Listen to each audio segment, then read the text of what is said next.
Bonjour, c'est la critique de la semaine. Notre coup de cœur cette semaine est Zombie Child. J'ai rencontré une fille qui vient d'arriver. Elle s'appelle Mélissa. Elle est un peu spéciale, mais on aime les mêmes films d'horreur, les mêmes livres. J'aimerais bien qu'on la recrute dans la sororité. Parce qu'il était temps qu'un film de zombies reprenne enfin le terme au pied de la lettre, à sa racine haïtienne, et laisse tranquilles les créatures créées par George Romero il y a 50 ans. Parce que l'on se rapproche enfin du fameux film d'horreur que nous promet Bertrand Bonello depuis des années. Et les citations multiples à Argento sont claires sur ce point. Parce que peu de cinéastes français osent autant que Bonello, s'éloignant d'une idée trop précise d'un certain cinéma français pour des explorations parfois bancales, mais audacieuses. Pour faire partie de la sororité, tu dois nous raconter quelque chose d'hyper personnel, tu vois. J'habite avec ma tante. Elle est mon beau. C'est quoi mon beau? C'est une danseuse? Non, c'est mon beau. Cela fait maintenant des années que Bertrand Bonello en parle. Le cinéaste théorique, parfois austère et en tout cas très autorisant, de la guerre ou du pornographe en rêve. Faire un film d'horreur. Un pur film de genre, jouant à la fois de la fidélité et de la subversion. Travaillant les thèmes de la violence et du sang dans un cadre toujours aussi radical, mais apte à être compris par un public plus large.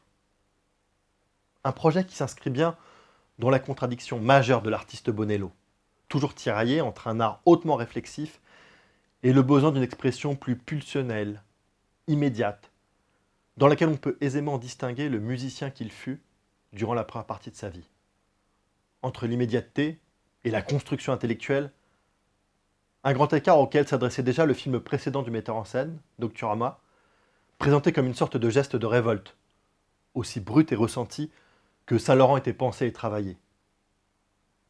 Le demi-échec de ce film n'a pas découragé l'auteur, il a au contraire jeté dans ce Zombie Child, qui de son tournage à ses thématiques, est un bon digest des obsessions actuelles du réalisateur. Mon grand-père est mort en 1962. Il a été victime de zombification. Il s'est enfui. Il a erré. Elle fait des bruits hyper chelous cette nuit. Ah ouais?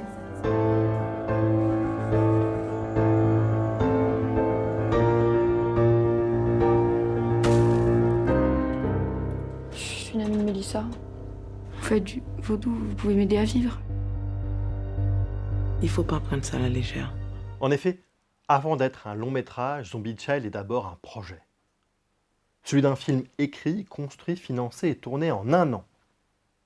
Une manière comme une autre de se rapprocher de l'immédiateté du geste musical, de cette première vie que Bonello tente de raccrocher à son existence de cinéaste contemporain. Depuis le succès de l'Apollonide, le metteur en scène marche sur une corde raide, entre volonté de succès, de public et rupture permanente. Avec Zombie Child, il tente enfin de marier les deux obsessions. Un film dégainé à la vitesse d'un album de musique et criblé de références aux films d'horreur les plus multiples.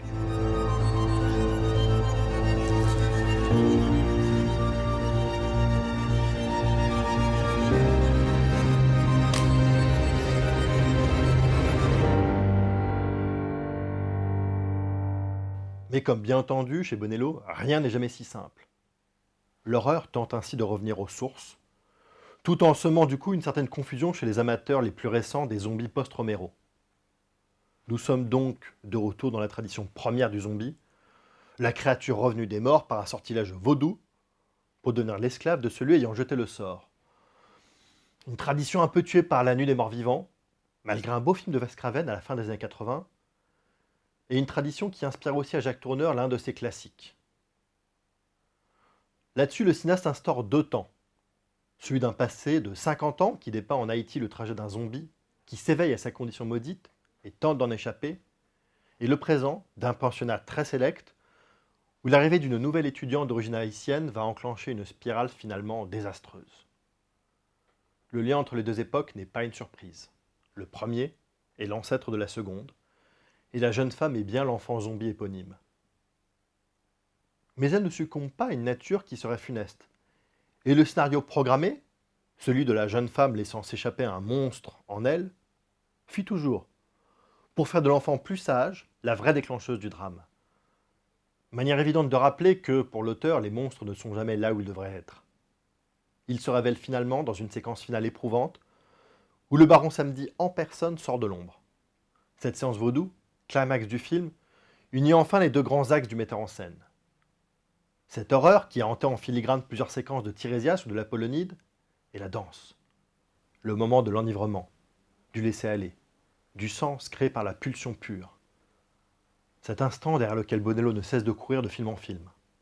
Ici, il surgit lors d'une transe à la fois grotesque, touchante et cauchemardesque, où une bonne partie des marottes de l'artiste, esthétique et thématique, prennent enfin consistance, cohérence.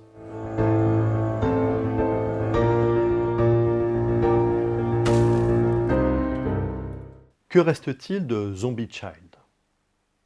L'image d'un cinéaste parfois maladroit dans ses références appuyées à Suspiria, pas toujours bien digérées, mais l'image également d'un film qui tente de renouer, par tous les moyens, parfois avec grâce, parfois avec balourdise, avec une magie première, primitive du 7e art. Le retour aux sources est multiple. Il est celui du retour au mythe originel du zombie, auquel on rend ici, paradoxalement, son humanité, sa dignité. Mais il est aussi celui d'un retour à un merveilleux oublié du cinéma. La violence, la danse, la musique, le mythe même, sont autant de moyens compliqués de traquer une simplicité qui donnerait une impulsivité et une force immédiate à l'image.